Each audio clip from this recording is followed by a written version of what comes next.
Ngersakan lagu dangdut. Oke. Menapa Bapak? Oh, anggur terlarang, anggur kolesom. Oh, Nggih, anggur nggih, Pak. terlarang. Oh, nggih. Apa Pak Terus dijarek? terang menari anggur terlarang kula mboten apal, Pak. Apal kula anggur kulisop. Mboten. Mboten mengke digantos lagu dangdut sanesipun nggih, Pak nggih.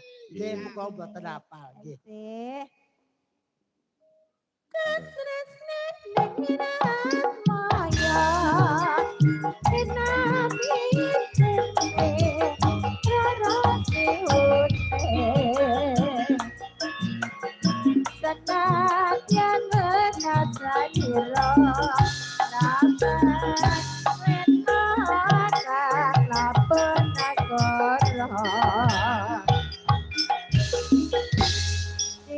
Sampun ngaturaken. Makasih ya, Dik. Nggih, matur sembah nuwun, Pak. Ya, disawer adike. Nggih, sembah nuwun, Pak. Niki ngaten gandeng kula lak mboten iso nyanyi, nggih. Niki kula wakilke niki enten sinden-sinden. Nggih, kadang Kajenge hormati Bapak. waroto tanpa sela. Ning lagune sing saged dipun garap gamelan nggih Pak nggih. Mergi niki tontonan wayang kulit mboten ndangdui.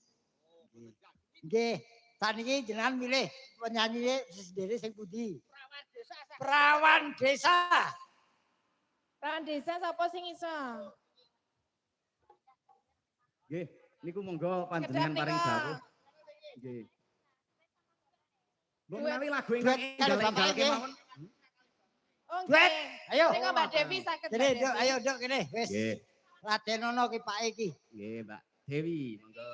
Bapake daleme pundi? Bapake. Nggih. Lerep Pungaran. Oh, lerep. nggih, lerep Nggih, Pungaran. tangga. Mriki Mbak Devi. Niki diparing